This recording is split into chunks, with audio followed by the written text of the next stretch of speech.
Magandang araw po sa inyong lahat.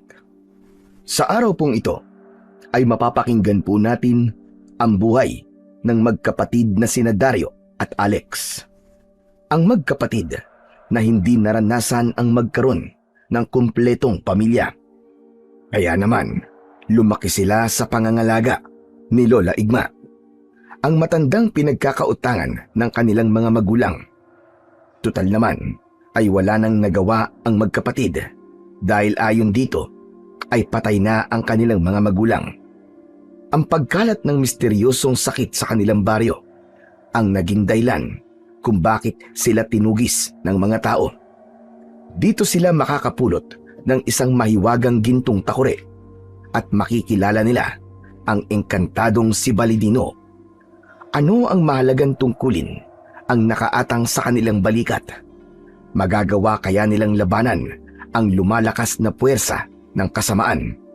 Sama-sama po nating pakinggan ang pakikipagsapalaran ng magkapatid na nakapulot sa gintong takore.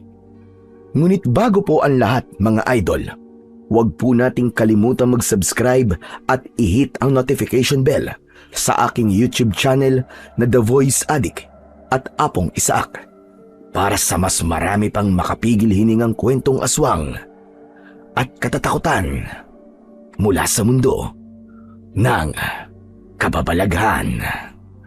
Umpisahan na po natin ang kwento. Kuya, ikaw naman magtulak ng kariton. Napapagod na ako eh. Ang daya mo naman eh. Tumigil ka nga, Alex. Ikaw puro ka talaga reklamo. Bakit? Ako naman ang nagugas ng plato kanina. Anong inirereklamo mo ngayon? Sige na, magtulak ka na lang dyan ng kariton. Yan na nga lang ang gagawin mo eh. Magpapatulong ka pa sa akin. Kahit kailan ka talaga kuya, mautak ka. Palagi mo na lang akong iniisan. Sus! Parang pagtutulak lang ng kariton eh. Kung ano-ano na kagad na sinasabi mo sa akin. Sige na nga, ako na nga magtutulak. Baka ikaw pa maitulak ko sa kanal na yan eh. Hay, salamat kuya. Naawa rin ng kapatid kong mataba. Hehehe. Tumigil ka na. Malapit na ako mapikon sa'yo. Kukutusan talaga kita. Hehe, alam ko naman kuya na hindi mo ako magagawang kutusan. Paano yan kuya Dario? Wala na naman tayong nahanap na bote ngayon. Lagot na naman tayo kay Lola Igma, sigurado. Yun na nga ang inaalala ko eh. Paniguradong hindi na naman niya tayo pakakainin ng hapunan. Kuya, bakit ba tayo nagtsatsaga sa matandang yun? Hindi naman natin siya kaano-ano eh. Wala naman tayong ibang mapupuntahan eh. Yun lang kasi ang bahay na natitirang alaala ng mga magulang natin. Hindi ko alam kung bakit nagkaroon ng utang si nanay at tatay kay Lola Igma. Kaya hindi rin siya umaalis sa bahay na yun. At tayo pang ginagawang tagapaghanap ng mga bote. Ang masakit pa, tayo ang pinagbabayad sa naiwang utang ng mga magulang natin. Ano kaya ang ginagawa ni Lola Igma sa mga boteng nakukuha natin, kuya, no? Hindi ko naman nakikitang ibinibenta niya sa junk shop. Napapaisip talaga ako, kuya. Ang mga nahahanap natin bote ng alak, saan kaya niya inilalagay? Para kasing iniipon lang niya yon sa kanyang silid. Bakit naman siya mag-iipon ng mga bote ng alak? Wala naman siyang negosyong paggagamitan nun eh. Malay mo naman, kuya, na may mahalagang pinaggagamitan si Lola Igma. Kalimutan mo na nga lang ang tanong ko. Bihira lang naman siyang magalit eh. Kaya hayaan mo na. Ang mahalaga, may pamilya pa rin tayong inuuwian. Kahit wala na ang mga magulang natin. Ano ka mo? Anong pamilya? Hindi ko nga alam kung pamilya ba ang tingin niya sa atin eh. Sana lang talaga makabayad na rin tayo sa kanya ng utang nang hindi na natin kailangan maghanap ng mga bote kahit gabi na. Nakakatakot na rin sa lugar na to, no? Kaliwat kanan na mga nawawalang tao sa baryo natin. Baka sa susunod niyan eh, tayo naman ang mabiktima ng mga nangunguha ng bata. Bakit kuya? Hanggang ngayon ba hindi pa rin sila nahahanap? Hindi mo ba alam, Alex? Hanggang ngayon, hindi pa rin sila nakikita ng mga magulang nila. Katulad ng mga magulang natin. Kahapon lang natagpuan ng isang batang wala ng buhay, dun sa may kakahuyan. Alam mo ba, brutal daw na pinatay ng mga aswang at halos hindi na raw sila makilala. Kaya mabuti na rin yung hindi natin nakita ang mga itsura ng mga magulang natin nang hindi na tayo masyadong masaktan. Hindi ko pa rin talaga matanggap na patay na sila, kuya. Parang ang hirap paniwalaan ang sinasabi ni Lola Igma. Lalo na at hindi naman natin nakita ang bangkay ng mga magulang natin. Para sa akin, buhay pa sila. Basta ako, kuya, kapag lumaki na ako, uubusin ko talaga ang mga aswang na nagkakalat ng salot sa lugar na to. Hindi lang basta salot ang kumakalat sa baryong to, Alex, kundi isang misteryosong sakit na hindi malaman ng mga tao kung saan nanggagaling. Isipin mo, pupunuin muna ng paso-paso ang balat ng katawan ng biktima. Pagkatapos ay magsusugat-sugat to na tila naaagnas ang katawan. Tapos yun, mababalitaan mo na lang, nilapa na raw ng aswang. Sobrang nakakadiri talaga. Parang hindi makatao ang pagpaslang. Grabe, ayoko ng pag-usapan niyan, kuya. Parang hindi na naman ako makakakain ito eh. Dus, ikaw naman na nagsimula nito eh. Tulungan mo na nga lang ako magtulak ng kariton. Malapit nang dumilim ang paligid eh. Isa pa, kailangan nating dumaan sa kakahuyan. Baka marami na namang nakatambak na basura sa gubat. Sige na nga, wala namang ibang magtutulungan kung hindi tayong dalawa magkapatid eh. Hindi pa ba sapat tong mga boting nahanap natin, Kuya Dario? Hindi pa yun sakto sa bilang na kailangan nating ipunin na bote para sa gabihan natin. Eh kasi naman, Kuya Dario, nagugutom na rin ako eh. Sabay hipo ng may 10 taong gulang na si Alex sa kanyang humpak na tiyan dahil sa sobrang kapayatan.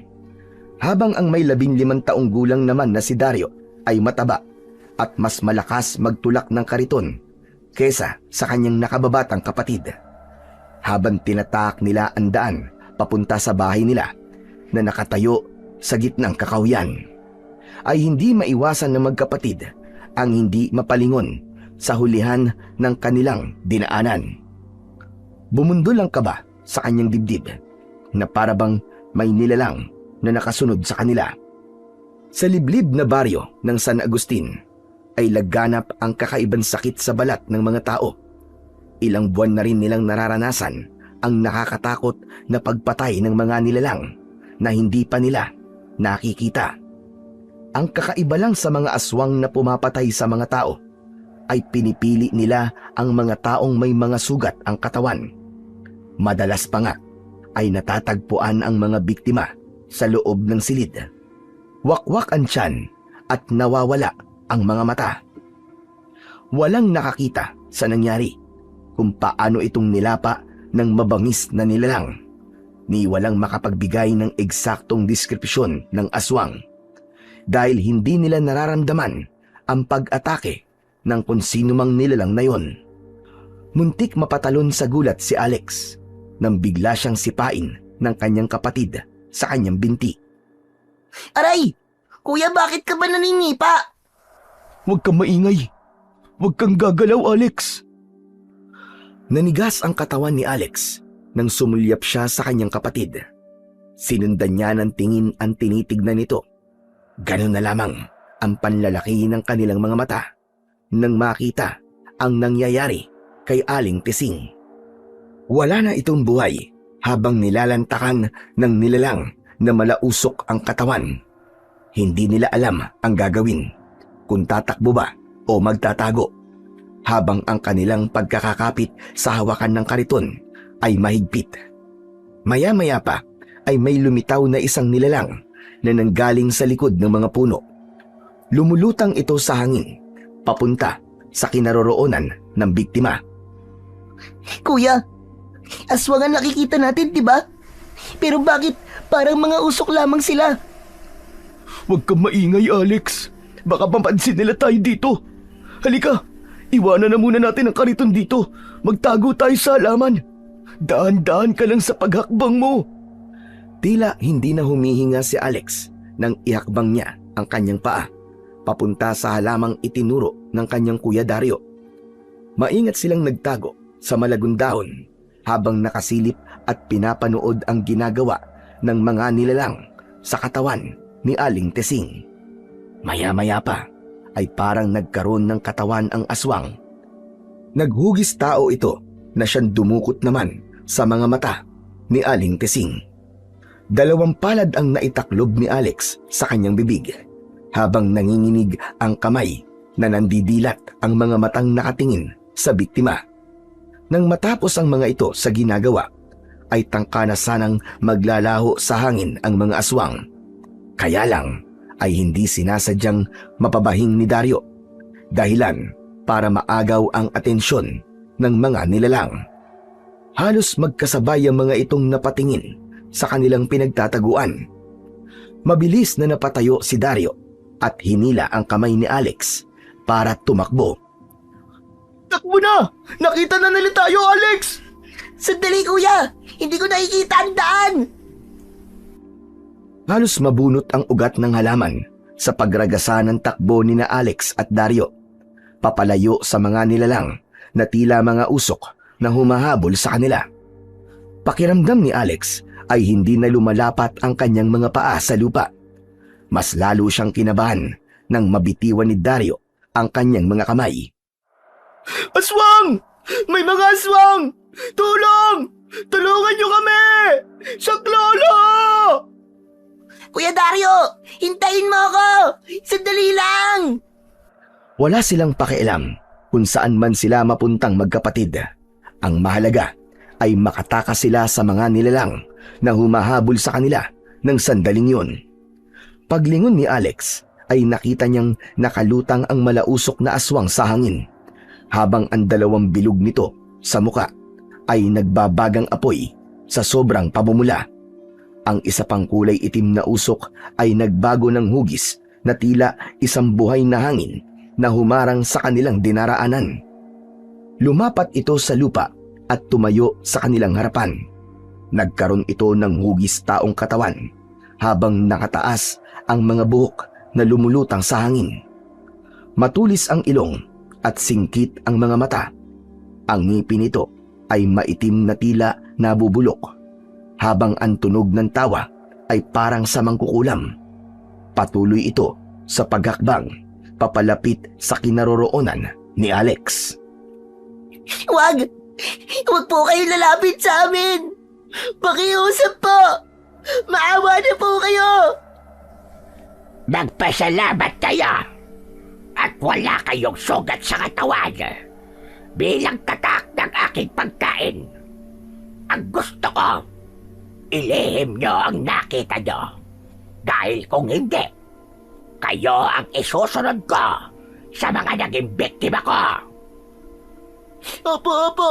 Huwag niyo lang po kami sasaktan. Kalilimutan po namin ang mga nakita namin. Magaling. Ayos naman pala kayong kausap. Pero sa oras na malaman kong niloloko niyo ko, kahit nasa loob pa kayo ng inyong mga bahay, kaya ko kayong pasukin para lagyan ng mga sugat sa katawan at pagkatapos ay saka ko kayo papatayin. Hindi maaari! Hindi ako natatakot sa'yo! Marami ka na napapatay! Marami na naghihirap sa mga sakit na dahil sa'yo! Ang dapat sa'yo ay pinaparusahan! Kuya, ano ba? Tama na! Papatayin niyo tayo!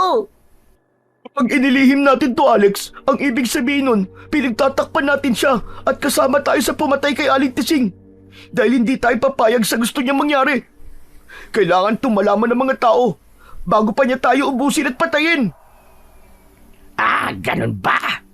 Pwes, hetong sa'yo. Umihip sa hangin ang nilalang habang nakalahad ang palad nito sa ere. Lumabas sa bibig nito ang kulay itim na usok papuntas sa kinaroroonan ni Dario. Saktong malapit na itong pumasok sa bibig ni Dario, malakas na napasigaw si Alex. Tama na po! Susunod na po kami! Hindi na po kami magmamatigas sa inyo. Sige na po! Inilihim na po namin! Huwag niyo na po kami sasaktan ng kapatid ko! Alex, ano ba? Ano bang ginagawa mo? Hindi ko hayaang mapahamak ka, Kuya Dario. Kaya nakikiusap ako. Sige na naman. Ilihim natin sa lahat na nangyari kay Aling Tesing. Parang awa mo na, Kuya Dario. Paano na lang ako kung may mangyayaring masama sa'yo? Maikli lang ang pasensya ko. Hindi ako nagbibigay ng awa sa mga nagiging biktima ko. Kaya sa oras na malaman ng mga tao ang tungkol sa ginawa ko, sa babae yon, kayong dalawa ang mananagot sa akin. Pinigilan ni Alex si Dario na wag na lamang kumontra sa gusto ng aswang na usok dahil kailangan nilang maging ligtas para mabuhay.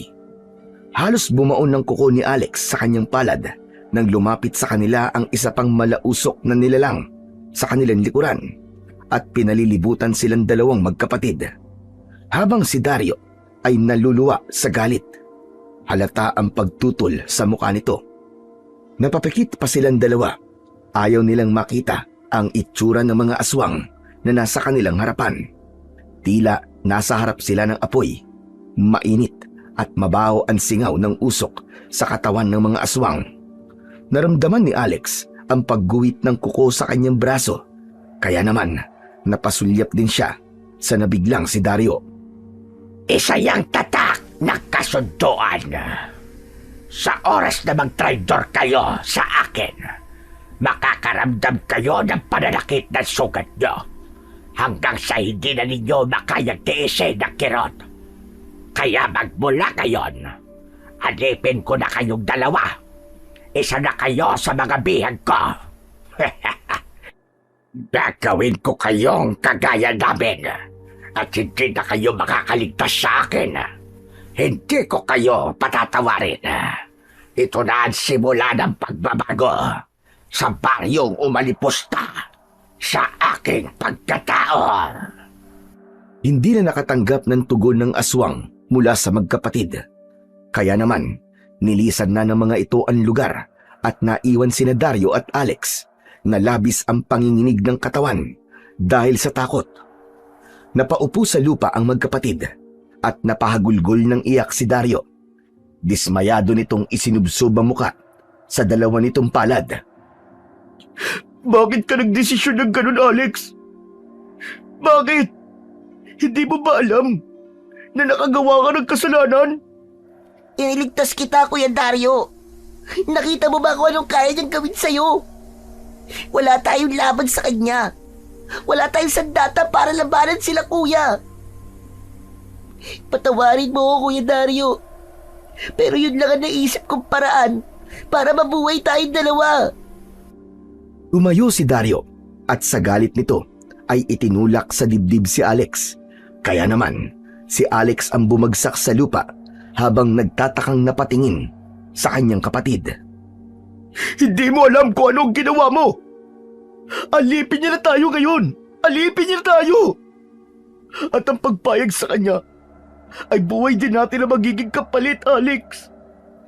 Magiging sunod-sunuran tayo sa lahat ng kanyang gusto. Naiintindihan mo ba yun, Alex? Naiintindihan mo ba kung anong ibig kong sabihin, ha? Ano bang ikinakagalit mo sa akin, Kuya Dario? Iniligtas lang naman kita. Masama ba yun? Wala na akong pakialam kung ano magiging kapalit sa ginawa ko. Ang mahalaga, Kuya Dario, magkasama pa rin tayo. Walang iwanan. Kapatid kita eh. At hindi ko pinagsisisihan na naging desisyon ko na yun. Magtatalo pa sana ang magkapatid nang mapansin nila ang isang kumikislap na bagay sa ilalim ng malagong halaman. Kumukurap-kurap yun na parabang ilaw ng isang alitaptap. Nagkatinginan silang dalawa at luminga sa paligid ng gubat. Siniguro nilang wala na ang mga nilalang sa paligid. Dahan-dahan silang lumapit sa halaman na yun at yumuko. Kuya, tignan mo. Isa tong gintong takore, Kuya. Teka, paano nagkaroon ng gintong takore sa lugar na to? Baka naman may nakaiwan lang nito dito. Ang mabuti pa kaya wag na lang nating kunin to. Kuya Dario, hindi pwede. Kapag nagkataon, mayaman na tayo dahil dyan. Mapapaalis na natin si Lola Igba sa bahay natin. Mababayaran na natin ang utang ng mga magulang natin sa kanya, di ba? Hindi ito gintong na ibibenta, Alex.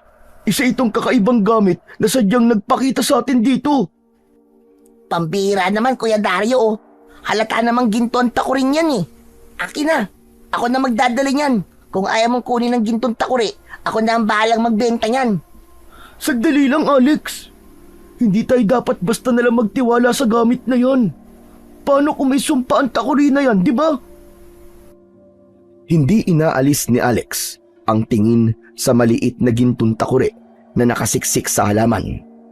Yumuko si Dario at ito ang maingat na dumampot sa nagliliwanag na takuri. Nang mahawakan yun ni Dario, ay napatayo ito ng tuwid at ibinalot yun sa damit nito. Alex, kailangan na nating umalis sa lugar na to. Bilisan mo! Kuya Dario, sasabihin ba natin kay Lola Igma ang tungkol sa gintong takuri na to? Ano ka ba? Siyempre hindi, no. Gusto mo bang kunin niya sa atin yan? Hanggat hindi natin nalalaman kung ano ang bagay na to, hindi natin to pakikialaman. Sapat na ang nagawa nating kasalanan sa pagtatago natin sa katotohanan tungkol sa isang taong namatay dahil sa aswang. Hindi na natin dadagdagan pa ang nagawa nating pagkakamali. Saka lang naalala ni Alex ang sugat niya sa kanyang braso. Wala na ang bakas ng dugo. Ganon din ang sugat sa braso ng kanyang kuya Dario. Napansin niya na isang marka lang yon na parang isang gasgas sa balat. Mabilis silang naglakad papalayo sa lugar na yon, habang nakatago pa rin ang gintong takuri sa loob ng damit ni Dario. Pagdating nila sa pinag-iwanan nila ng kariton, ay nagulat silang wala na roon ang katawan ni Aling Tising. Wala rin ang bakas ng dugo sa lupa. Kaya naman, nagkatinginan silang magkapatid. Bakas ang matinding takot at pag-aalala sa kanilang mga muka. Kuya, anong gagawin natin dyan? Paano natin maitatago kay Lola Igma ang takuri na yan? Dito lang yan sa ilalim ng kariton natin. Hindi naman mapapansin ni Lola Igma ang bagay na to dahil mas importante sa kanya mga bote ng alak. Tara na, kinakabahan na ako sa lugar na to eh. Parang kanina pang may nakamasid sa atin eh. Baka guni-guni mo lang yun, Kuya Dario. Saka, nag-aalala akong umuwi sa bahay lalo pat 4 na piraso lang ng bote ng alak ang dala natin. Pagkatapos, inabot pa tayo ng gabi sa daan. Huwag mong isipin yun. Basta, akong bahala sa'yo, Alex. Hindi ko hahayaang masaktan na naman tayo ng matandang yun. Kung hindi lang alaala ng mga magulang natin ang bahay na yun, matagal na natin siyang iniwan. Kaya lang, nauunahan lang ako ng awa sa matanda eh, dahil mahina na siya at wala nang ibang pamilya. Ewan ko ba, Kuya? Bakit tayo pa dumadanas ng ganito? Wala na nga tayo mga magulang, parang nanganganib pang mawalan din tayo ng bahay na matitirhan. Huwag mo na munang isipin yun. Maglakad na lamang muna tayo at nang makarating na tayo kaagad sa bahay. Ipinagpatuloy nila ang paglalakad sa kakahuyan. Pagkatapos ay nagtulak ng kariton habang wala nang imikan sa paglalakad. Pagkalipas ng ilang minuto ay narating nila ang lumang bahay na gawa sa kahoy. Nakatindig yun sa gitna ng madamong lupain na tila ito ang nagsisilbing bantay sa kakahuyan. Ang bawat tabla ng kahoy nito ay niluma na ng panahon. Ang natitirang alaala ay ang mga ngiti ng kanilang mga magulang. Nakalaylay ang mga kortina sa madidilim nitong bintana at sa ilalim ng malamlam na buwan, ang anino ng mansyon ay hugis halimaw na handang sumunggab sa sinumang mangangas na lumapit. Kahit kailan talaga, Kuya Dario, hindi ko maisip kung paano naging ganyan ang itsura ng bahay natin. Samantalang mukha naman itong masigla nang sinananay at tatay pa ang nakatira. Ang bahay kasi ay nahahawig sa mukha ng nakatira. Tignan mo ang mukha ni Lola Igma at ang itsura ng bahay. Hindi ba't magkamukha na sila? Kuya Dario naman dinadaan mo na lang palagi sa biro Mag-ingat ka naman sa mga sinasabi mo. Baka mamaya niyan marinig niya pa tayo. Anong baka marinig ko, ha? Anong ibig niyo sabihin? Ako ba ang pinag-uusapan ninyong dalawa?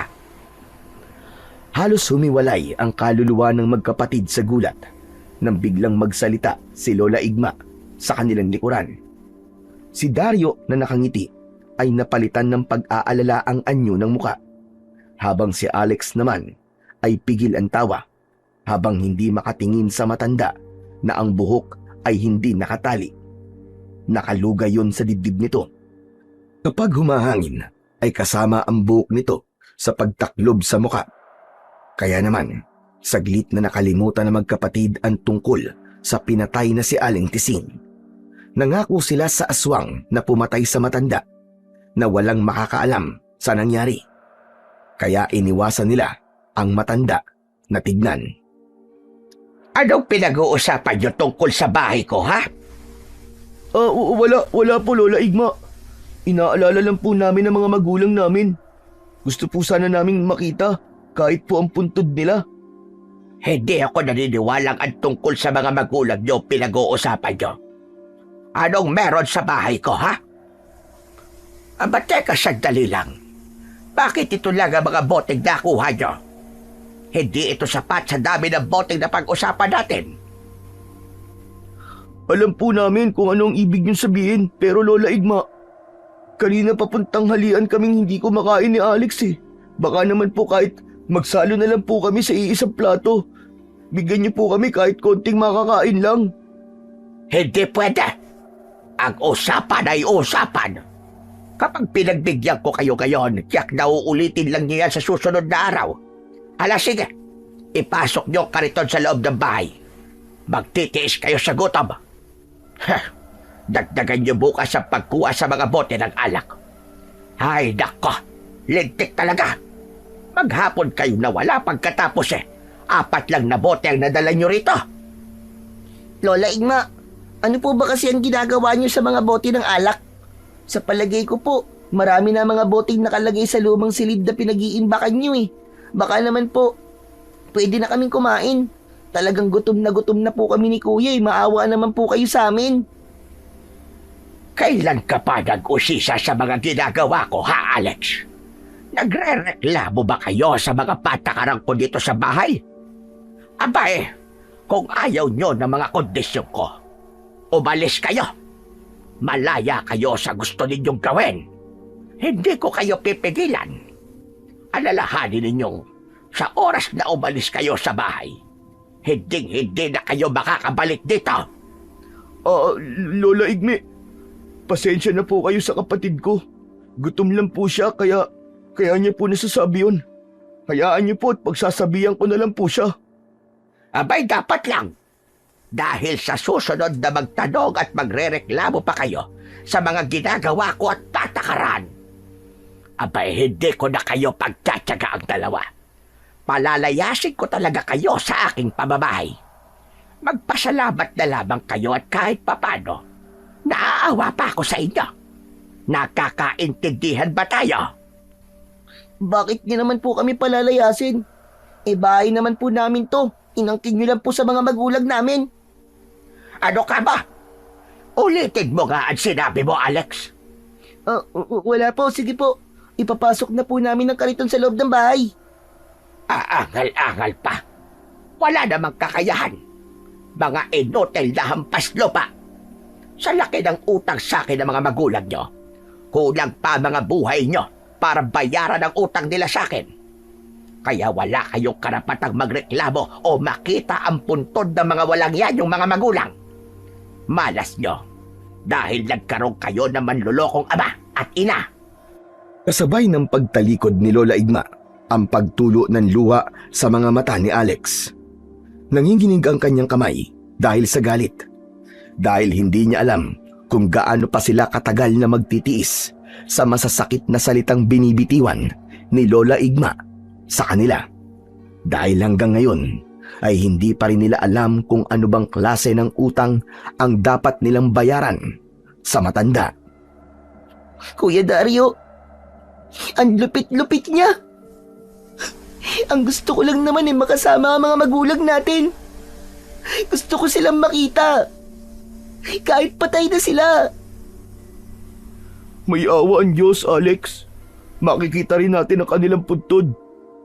Subukan nating sundan si Lola Igma kahit saan siya magpunta. Pero sa ngayon, mas gusto kong makita ang laman ng nakuha nating gintong takore.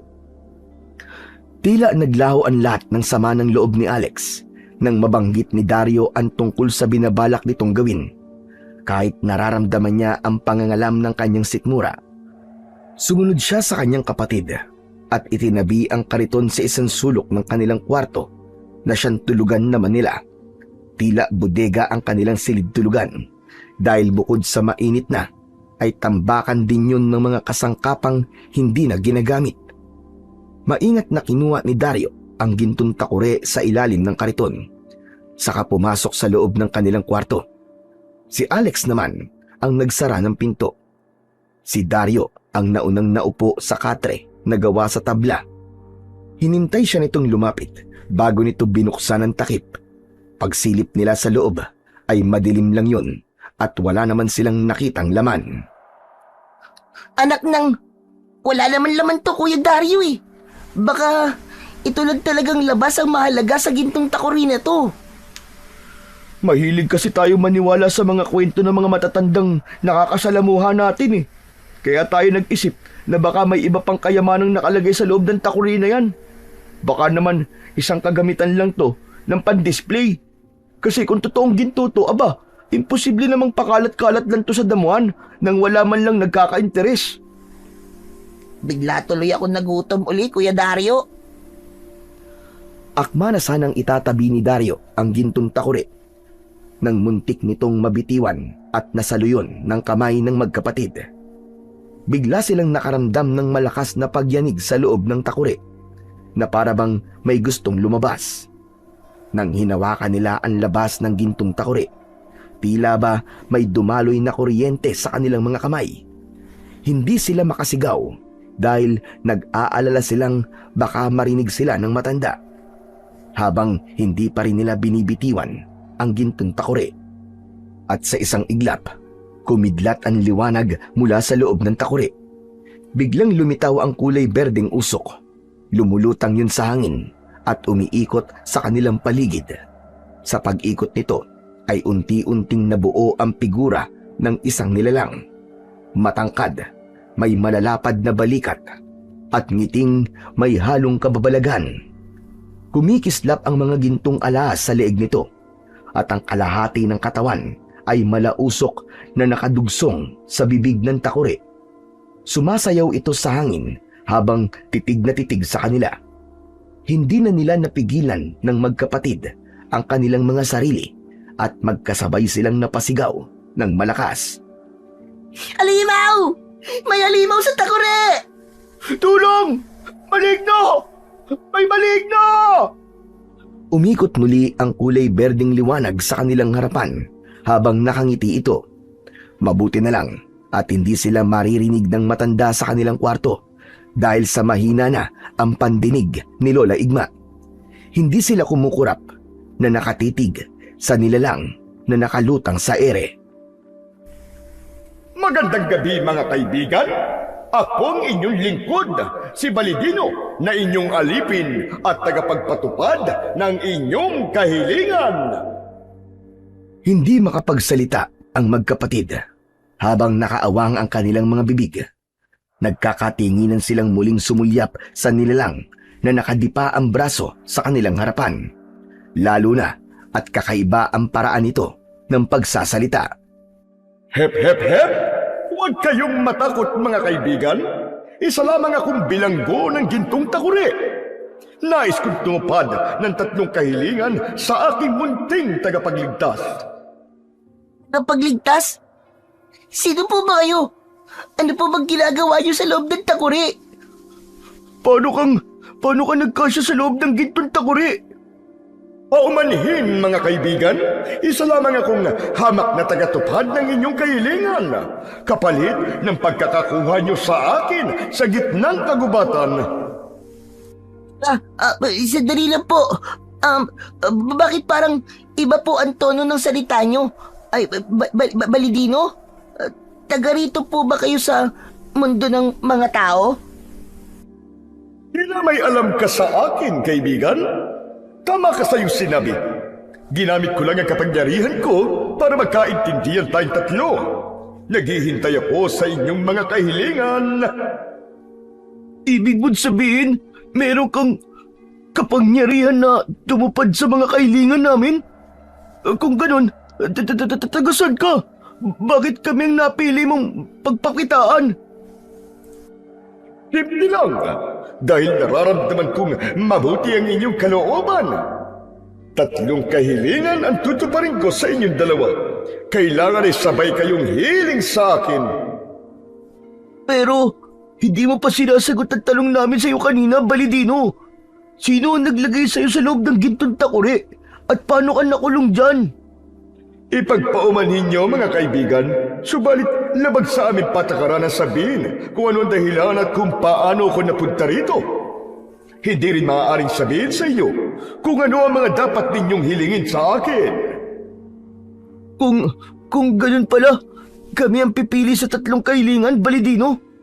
Gaano ka nakatagal na nakakulong dyan, Balidino? 1,000 taon na ako nakakulong dito. At hanggang ngayon ay hindi pa rin ako nakakahanap ng taong may busilak na mga puso na hihiling sa akin ng mga kakaibang bagay. Pero dahil nandito na kayo sa harapan ko, sambitin lang ninyo ang inyong kahilingan at agad kong tutuparin hanggang sa hangganan ng aking kapangyarihan. Kuya Dario, nakakatakot naman magtiwala sa kanya. Paano kung humiling tayo sa kanya pagkatapos tayo palang kapalit? Yung tayo makukulong sa loob ng takuri na yan, habang siya naman ay makakalaya na. Tama ka, Alex. Mukhang nakakatakot nga na magtiwala sa'yo, Balidino. Tila naiintindihan ni Balidino ang ibig sabihin ni Dario at Alex. Kaya naman ay tumigim ito ng malakas para agawin ang atensyon ng magkapatid. Saka muling ipinagpatuloy ang pagsasalita. Hindi ako manluloko nila lang. Ang nais ko lang ay katahimikan sa baryong ito. Ngunit tapat din ako sa pagtupad ng kahilingan. Sa oras na humiling kayo ng isang bagay sa akin, meron yung kaakibat na kapalit na kayo mismo ang lulutas. Patawarin niyo ko, ngunit hindi na kayo makakatakas sa aking kapangyarihan. Kayo na ngayon ang aking susundin. Hindi na ninyo ko maaaring talikuran. Mawalang galang na po. Talaga po bang ganyan kayo kung magsalita? Kahit seryoso at nakakatakot nakangiti pa rin? Sapagkat ang pagngiti ay kalayaan ng sino man mga kaibigan. Kaya't sige na, iparinig na ninyo sa akin ang inyong unang kahilingan. Naghihintay ako. Dahil hindi naman naniniwala ang magkapatid sa sinasabi ng kaharap, ay sinubukan nilang humiling ng isang bagay na pareho nilang gusto. Pagkain. Maraming pagkain ang gusto po namin. Yung mga pagkain na hindi pa namin natitikman sa buong buhay namin. Katulad na lamang ng lechon, ng lansones, mansanas, at iba pang mga mamahaling pagkain. Kasi talagang gutom na po kami. Ay, oo nga pala. Samahan mo ng fried chicken, ha? Iyan lang ba talaga ang una niyong kahilingan? Kung ganon, masusunod, mga kaibigan. Umikot-ikot ang kulay berdeng liwanag sa palibot ng kanilang katre at sa isang iglap, ang malausok na katawan ni Balidino ay unti-unting lumitaw at lumabas ang masasarap na pagkain sa kanilang harapan. Lechon baboy, prutas na halos mapuno sa basket na gawa sa uway, ang mga pagkain pwede nilang maiimbak, at meron din yung fried chicken. Nanlalaki ang mga mata ni Dario at Alex. Hindi sila makapaniwala sa mga nakikita. Dala ng gutom ay nilantakan kagad ni Alex ang nakahilirang lechon at fried chicken, habang si Dario naman ay isinilid sa bulsa ang mga prutas katulad ng mga mansanas, lansones, rambutan. Pinuno nila ang kanilang mga bibig ng mga pagkain na kahit kailan ay hindi pa nila natitikman. Tumagal ng halos kalahating oras ang pagkain ng magkapatid bago tuluyang nabusog sa mga kinain. Habang si Balidino ay masayang nanonood sa kanilang ginagawa habang nakalutang pa rin sa hangin. Hindi po ako makapaniwala, Balidino, na nagsasabi ka ng totoo. Para kang si Aladdin na tumutupad sa kahilingan ng mga batang may mabubuting kalooban. Maraming salamat po sa pagkain, ha, Balidino. Meron lang kayong dalawang kahilingan na natitira pa. Kaya mag-iingat kayo sa bawat kahilingan ninyo. Dahil lahat ay may kapalit.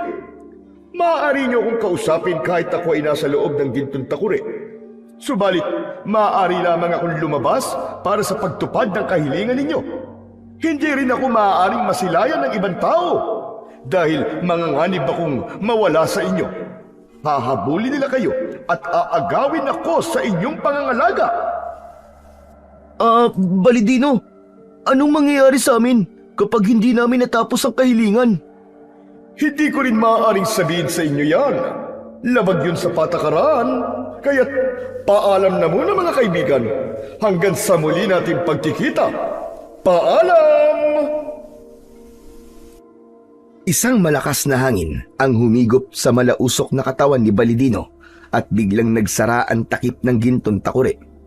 Naiwang natitigilan ang magkapatid habang nasa bibig pa rin nila ang mga pagkaing ibinigay sa kanila ni Balidino. Dahil sobrang kabusugan, ay agad na nakatulog sina Dario at Alex. Kinabukasan ay nagising sila sa malakas na ingay ng mga tao sa labas. Hinahanap sila na para bang galit na galit ang mga tao. Ganon din ang malalakas na katok sa labas ng kanilang kwarto at narinig ang galit na boses ni Lola Igma. Dario! Alex! Lumabas kayo ng kwarto nyo. Maraming tao naghahanap sa inyo sa labas. Ano ba? Mga tulog mantika. Nagkakagulo na sa labas eh. Hindi nyo pa naririnig. Kuya Dario, gising. Kuya Dario, gumising ka. Kanina pa nagwawala si Lola Igmi sa labas ng kwarto natin. Bakit daw? Teka, bakit ang ingay? Hindi ko nga rin alam, kuya. Hoy! Ano ba kayong dalawa? Hindi ba kayo lalabas dyan? Malapit na akong mapuno sa inyo. Iinat-inat na bumangon ang magkapatid at pinagbuksan ng pinto si Lola Igma. Pero agad na sumalubong sa kanila ang malalakas na sampal ng matanda na dumapo sa kanilang muka. Dala ng pagkabigla ay napagtaasan ni Dario ng boses ang matanda. Ano po bang problema niyo, Lola Igma?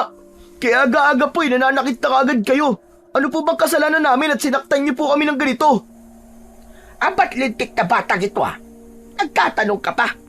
Kanina pa nagwawala mga tao sa labas ng bakura natin at hinahanap nila kayo dahil nakita raw nila kayong nanggaling sa gubat kung saan natagpo ang patay si Tising. Pero wala naman po kaming kinalaman dun eh. Wala po kaming alam sa pagkamatay ni Alin Tising. Siya nga po, Lola Igma. Huwag kayo sa akin magpaliwanag. Doon kayo magpaliwanag sa mga tao na kay aga-agay ng bubulahaw dito. Paalisin nyo mga lintik na yan bago pa ako pagdiliman ng mga mata sa inyo. Halos hindi makahinga sina Dario at Alex dahil sa pag-aalala. Hindi nila alam kung kaya nilang panghawakan ng pagtatago nila sa katotohanang nakita nila ang nilalang na totoong pumatay kay Aling Tising. Paglabas nilang dalawa ay nakita nila ang mga taong nasa labas ng bakuran kasama ang anak ni Aling Tising na si Ate Chona. Umiiyak at sumisigaw ito ng katarungan sa nangyari. Dahil doon ay naisip ni Alex na marahil ay yun ang kapalit ng pagkaing ibinigay sa kanila ni Balidino. Kuya Dario, hindi kaya ito na ang sinasabi ni Balidino na magiging kapalit ng ating hiling? Tumahimik ka. Baka marinig nila tayo. Kasalanan mo to eh. Kapag wala ng ibang paraan, sasabihin ko na sa kanila ang totoo. Kesa naman tayo mapahamak. Pero Kuya Dario, wag. Paano sinabi ng aswang sa atin? Paano kung totohanin niya ang banta niya sa atin? Tayo naman ang balikan niya. Muling sumigaw sa galit si Chona. Ayon dito ay silang dalawa lang naman ang huling nakitang lumabas sa kakahuyan at balisa. Yun na kagad ang pinagbatayan ng mga tao para sila ay pagbintangan sa pagkamatay ni Aling Tising. Maya-maya pa ay dumagsa na ang ibang mga tao. Pilit ang mga ito na sirain ang bakod na gawa sa kahoy. Gusto ng mga taong pumasok at suriin sina Dario at Alex, kasama ang mga kalalakihang may dadad na sugat sa katawan.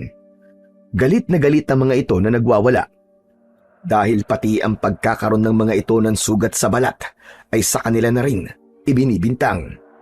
Sigaw ng mga ito, sila ay anak ng aswang, anak ng salot at may dalang kamalasan sa baryo. Nakapagtatakang sa lahat ng paratang ng mga tao sa kanila, si Lola Igme ay kampanting nakatayo sa balkonahe. Baka sa mukha nito ang tuwa habang pinapanood kung paano silang duruin sa mukha ng mga tao. Maging ang mga magulang nilang matagal nang nananahimik ay nadadamay pa sa galit ng mga tao sa kanila.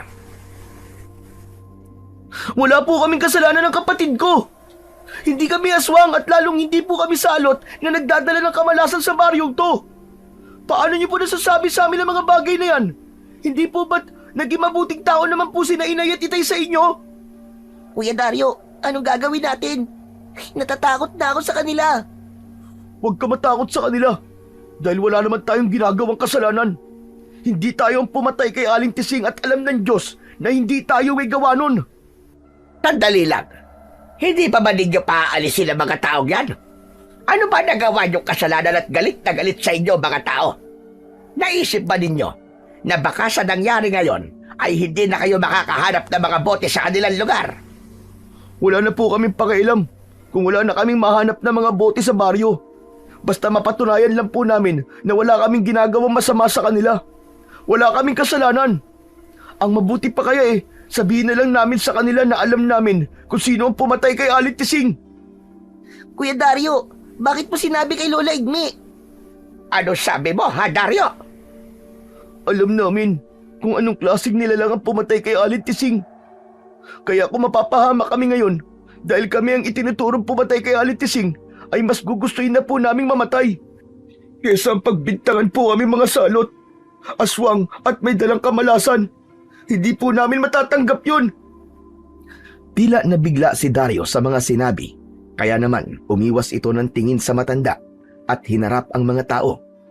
Nilapitan ni na Alex at Dario ang mga tao, ngunit hindi nila inaasahan na babatuhin sila ng mga ito ng tsinelas, bato at kung ano-ano pang mga bagay na nahahawakan ng mga ito.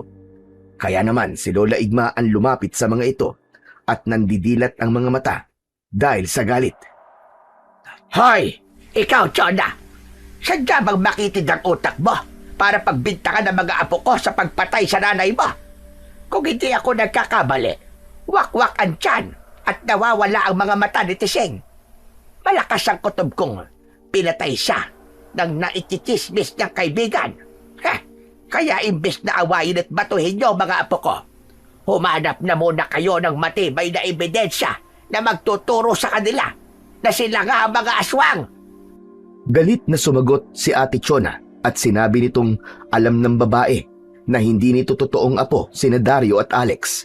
Kaya naman, nadamay na ang matanda sa galit ng mga tao. Tuluyan nang nagwala ang mga tao dahil sigurado raw ang mga ito na ang magkapatid ang aswang.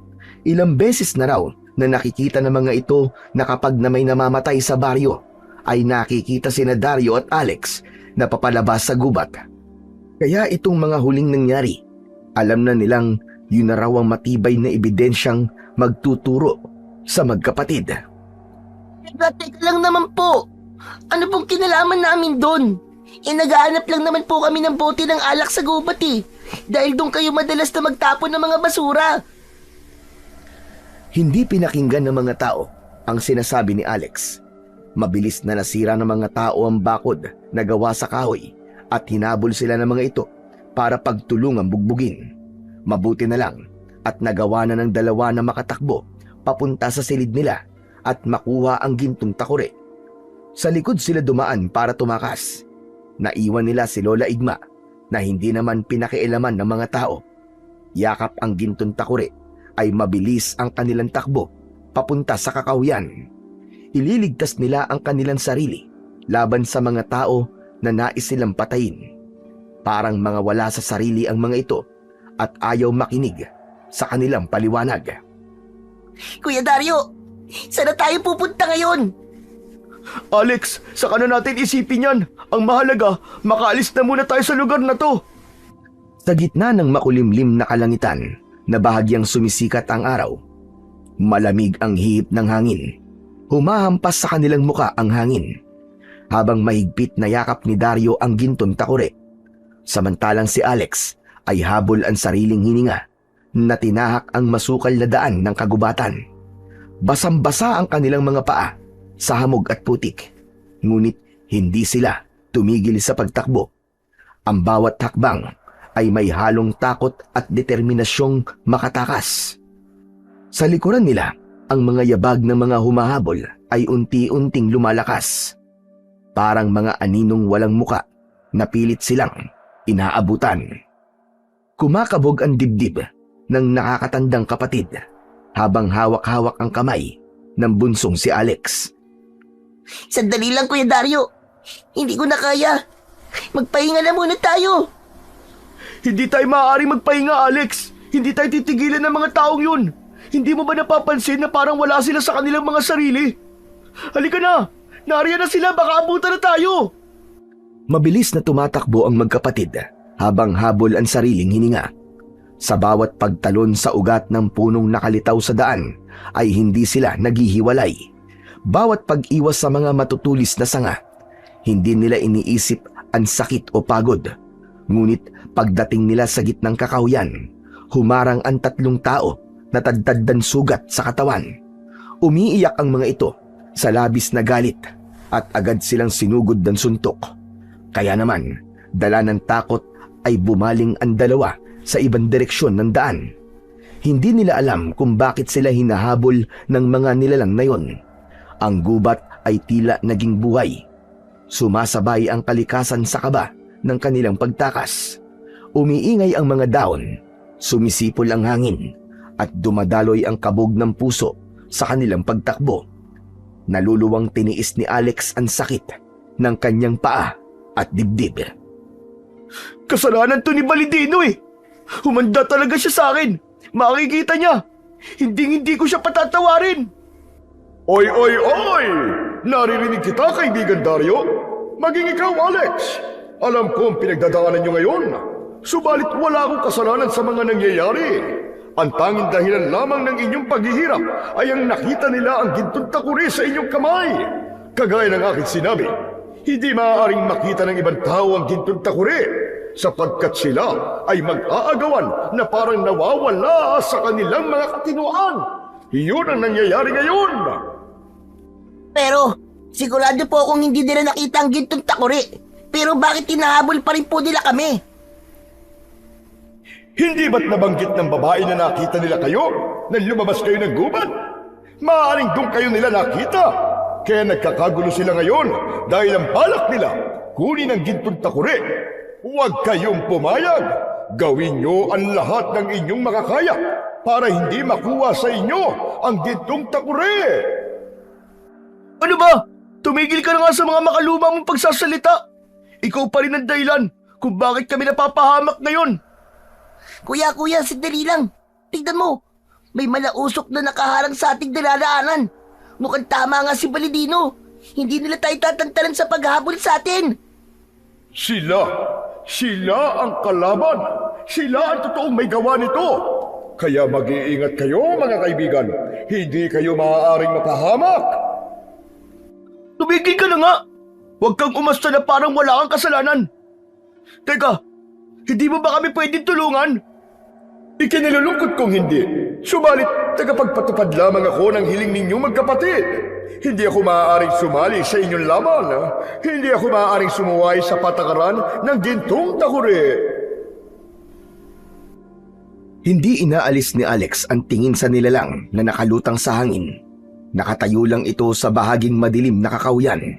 Panay rin ang kanilang tingin sa likuran sa pag-aalalang baka naabutan na sila ng mga taong humahabol sa kanila. Kuya Dario, ano nang gagawin natin? Kailangan natin maghanap ng kahoy para labanan ng aswang usok na yan. Pero Kuya Dario, hindi siya tataglan ng kahit na anong sandata. Tama si Alex. Isang kahilingan lang ang kailangan nyo. Yun lang ang magagawa ko para sa inyo. Bilisan niyong magpasya. Tumatakbo ang oras. Nagkatinginan ang dalawang magkapatid. Hindi nila alam kung tama bang hilingin kay Balidino ang pangalawa nilang kahilingan. Tumango si Dario bilang pagsang-ayon sa sinabi ni Balidino. Kaya wala nang nagawa si Alex. Kuya Dario, ang kailangan natin ay sandatang panlaban sa mga nilalang na langgugulo sa ating baryo. Siguro tama ka. Kailangan nating matalo ang aswang na pumipigil sa atin ngayon. Tignan mo kuya, hindi siya makakaalis sa bahaging yun ng kakahuyan. Pagkakataon na natin para mapatay ang aswang. Teka, sigurado na bang sandatang makakatalo sa aswang ang hihilingan natin, Alex? Paano kung ito ang kapalit sa bawat hiling natin? Ang kapalit sa pagtupad ng inyong kahilingan ay kapag natapos na ang inyong mga hiling. Kaya ang nangyayari sa inyo ngayon ay sadyang hindi ko kagagawan. Isa itong salot at katulad nyo, hindi lang kayo ang nawalan ng pamilya at magulang. Ako ay matagal nang nangungulila sa pamilya kong naiwan. Pero kung 1,000 taong ka lang nakakulong sa gintong takore, maaaring patay na ang iyong pamilya, Balidino. Hindi pa sila patay, sapagkat magkaiba ang takbo ng taon sa mundo nyo at sa mundo naming mga engkanto. Kaya't sige na, humiling na kayo. Isa pang hiling ang kailangan ninyo. Ito na. Ang kahilingan namin ng kapatid ko si Alex ay sandatang makakatalo sa lahat ng uri ng aswang. Pati na sa nilalang na may malausok na katawan. Iyon lang ba? Kung ganon, aking tutuparin ang inyong pangalawang kahilingan. Heto na! Lumabas ang makapal na kulay berdeng usok mula sa loob ng gintong takore at lumabas si Balidino. Umikot ito sa kanilang katawan at sa isang iglap ay naramdaman ni Alex ang sandata sa kanyang mga kamay. Isang espada na may bumabalot na kulay berdeng usok. Naglalagablab yun na parabang may nakabalot na apoy. Maglalaho ang sandatang yan sa palad ninyo sa oras na wala na ang banta ng panganib sa inyong paligid. Ngunit, ang pinakahuling kahilingan nyo ay ang pinakahuling sandali na makakausap nyo ko. Kaya dapat ay bukal sa loob nyo ang pagbibigay ng mga hiling. Sana'y magtagumpay kayo sa pakikipaglaban sa mga aswang na usok. Paalam! Saka muling bumalik sa gintong takore si Balidino habang ang kanilang sandata ay itinutok sa malausok na nilalang na nakalutang sa hangin. Hindi pa rin ito makaalis sa bahaging yon dahil sa sikat ng araw. Isang malakas kagad na paghampas ang ginawa ni Dario at Alex laban sa nilalang. Lumiwanag ang katawan at kulay itim na usok at nasira yon sa kanilang paningin. Indikasyong nagawa nilang paslangin ang aswang usok na walang kahirap-hirap. Grabe! Ang dali lang naman pala nilang matalo, Kuya Dario. Nagamit tuloy natin ang pangalawang hiling. Pero, ang astig ng sandatang ibinigay sa atin ni Balidino, Kuya Dario. Oo nga, Alex. Kaya lang, isa na lang ang kahilingan natin sa kanya. Kailangan na natin pag-isipang mabuti ang panghuli nating kahilingan. Mukhang wala na ang mga taong umahabol sa atin, Kuya Dario. Kailangan na nating umuwi sa bahay. Magpalipas na muna tayo ng oras dito sa gubat. Sa gabi na lang tayo umuwi para walang makakita sa atin. Isa pa, paniguradong galit na naman sa atin si Lola Igme. Parurusahan na naman tayo niya. Ano kaya kung ipagtapat na natin sa kanilang lahat na nakita natin ang totoong pumatay kay Aling Tising? Ano sa tingin mo? Tama ka, Kuya Dario. Kailangan na nating sabihin sa mga tao kung ano ang totoo. Kailangan nating ipaalam sa kanila na wala tayong kasalanan, na hindi tayo mga aswang. Kung sasabihin ba natin yun sa kanila, maniniwala kaya sila sa atin? Patawarin mo ako, Kuya Dario kung nagdesisyon ako ng basta-basta at hindi nag-isip muna bago pumayag sa gusto ng nilalang na yun. Natakot lang talaga ako, Kuya. Lalo pa at nilagyan niya tayo ng marka sa braso. Huwag ka sa aking humingi ng tawad, Alex. Ako ang dapat na pumoprotekta sa'yo. Pasensya ka na kung ikaw ang kailangan magdesisyon para sa kaligtasan natin dalawa. Habang nagpapahinga sa ilalim ng puno ng mangga, naglaho ang kanilang sandata sa kanilang mga kamay. Indikasyong wala na ang banta ng panganib sa kanilang paligid. Maya-maya pa ay narinig nila ang boses ng nagsasalitang si Balidino sa loob ng gintong takore. Huwag kayong panghinaan ng loob, mga kaibigan, sapagkat nalalapit na ang katapusan ng mga aswang na usok. Katulad ninyo, ay may pinagdadaanan din akong bigat sa aking dibdib.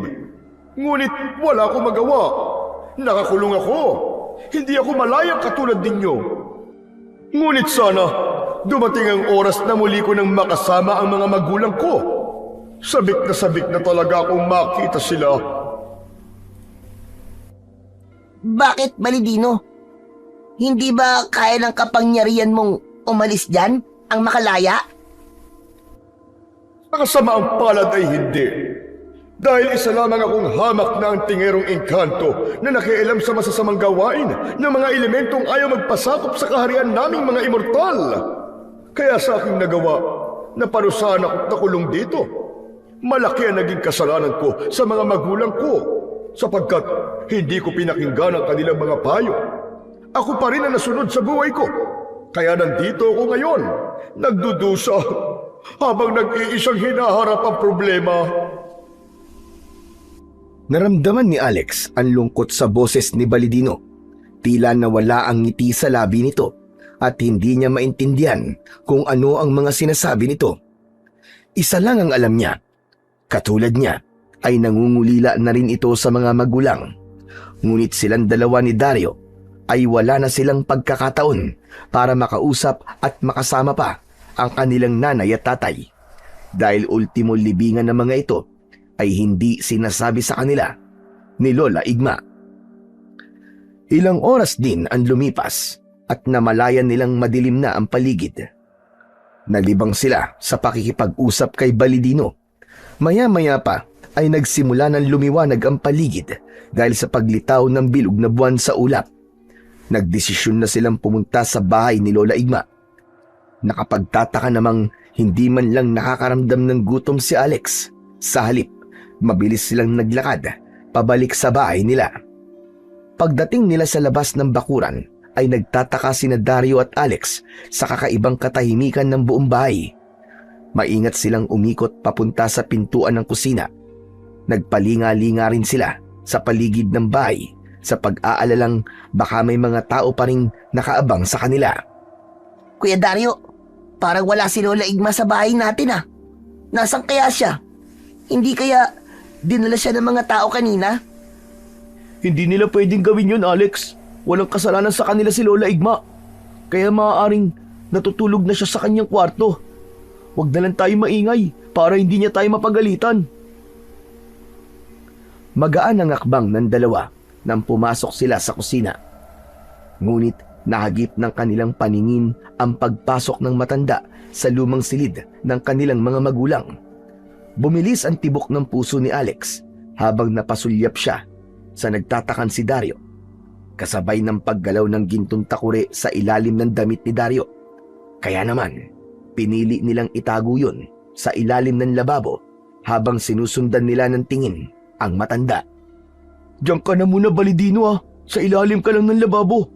Kailangan na muna naming alamin kung anong ginagawa ni Lola Igma sa silid ng mga magulang namin. Bilisan mo, Kuya Dario. Matagal ko na rin iniisip to eh. Kung bakit madalas nating nakikita si Lola Igma na pumapasok sa silid ng mga magulang natin.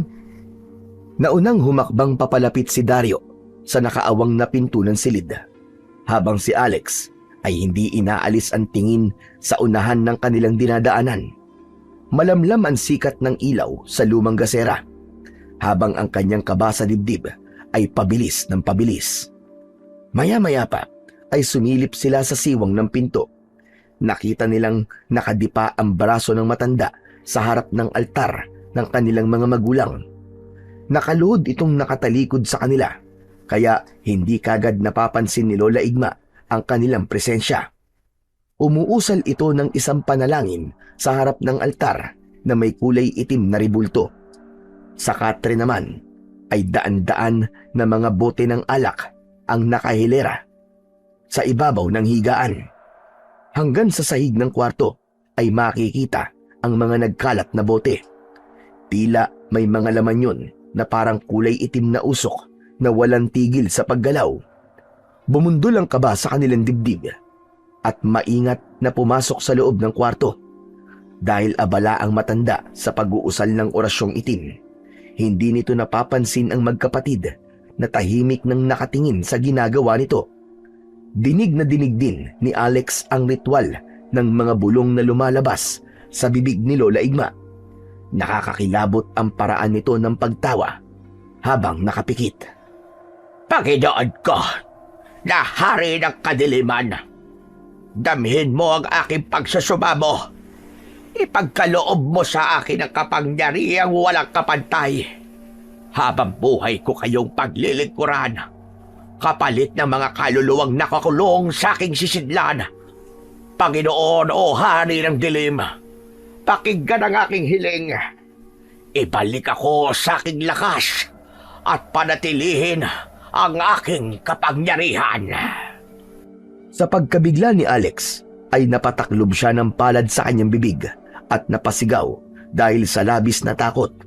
Kitang-kita niyang lumutang sa hangin ang buhok ng matanda. Kasunod nun ang paglitaw ng malausok nilang espada sa kanilang mga palad ni Dario. Napalingon si Lola Igma sa kanilang kinatatayuan at halos manlaki ang mga mata nito dahil sa gulat. Pero mas nabigla sina Dario at Alex sa itsura ng matandang humarap sa kanila. Mahaba ang nakabaluktot nitong ilong na may singkit na mga mata. Mapupula yun na tila nagbabagang apoy. Ang labi nitong maitim ay lumitaw ang malalagaring bulok nitong mga ngipin at tumawa ng nakakatakot na tunog. Lumutang sa hangin ang malausok nitong katawan. Nakadipa ang braso na may matutulis na mga kuko sa daliri ng mga kamay. Hindi sila makapagsalita sa mga natuklasang ginagawa ng matandang hukluban. Umalingaw-ngaw ang tunog ng matinis nitong boses at ang usok na lumabas sa katawan nito ay tila ba nagbabanta sa kanila para hindi sila makalapit sa matanda. Kung ganun pala, kanina niyo pa ako pinagmamasdan. Mukhang may bago na kayong sandata.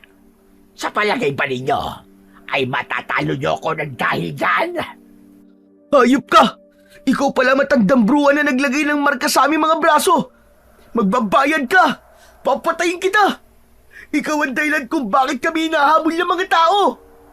Kuya Dario, hindi kaya siya rin ang pumatay sa mga magulang natin? Bakit? May iba pa bang papatay sa kanila? Kasalanan nila dahil dito sila nagtayo ng bahay sa lugar na lagusan ng mga masasamang elemento at engkanto. Hindi ko kasalanan na ito ang pinakamalakas na bahay na kayang magprotekta sa mga ginagawa ko. Ang sama-sama niyo, Lola Igma!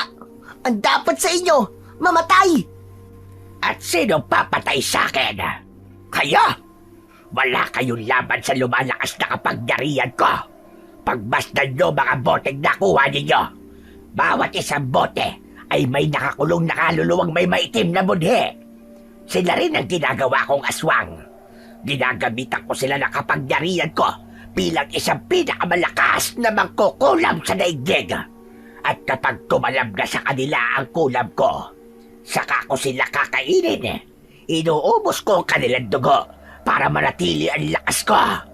Kaya sa oras na pakawalan nyo sila, mapupuno ang baryong ito ng mga aswang na usok. Hindi! Hindi totoo yan! Wala kang karapatang gawin to! Magbabayad ka!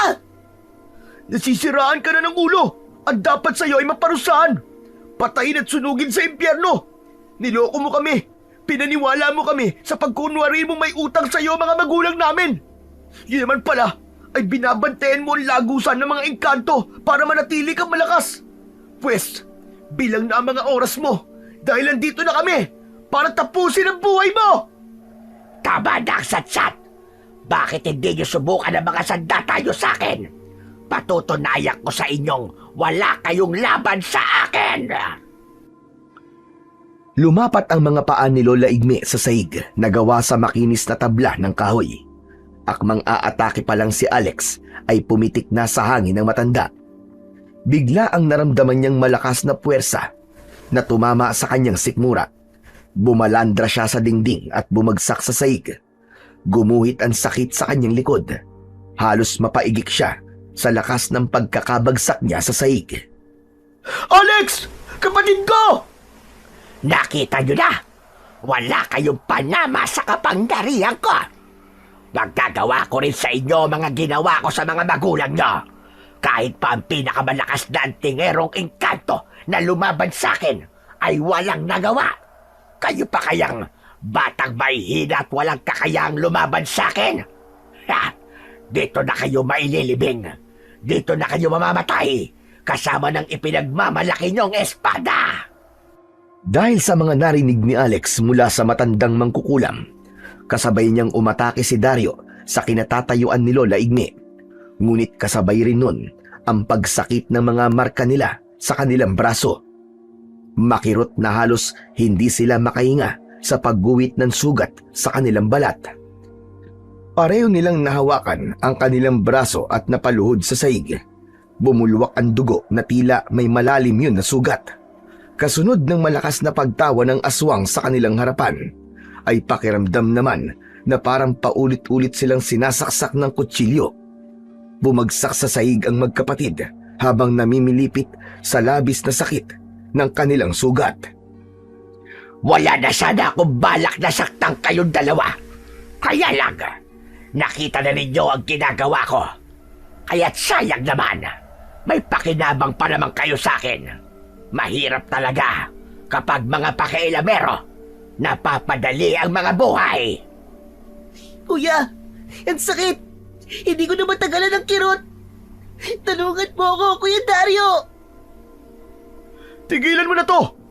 Bakit mo ba ito ginagawa? Wala kaming kasalanan sa'yo. Kahit ang mga magulang namin, wala silang ginagawa sa'yo. Paano nyo ito nagagawa? Itigil nyo na to! Nakikiusap kami sa'yo! Kayo ang tumigil!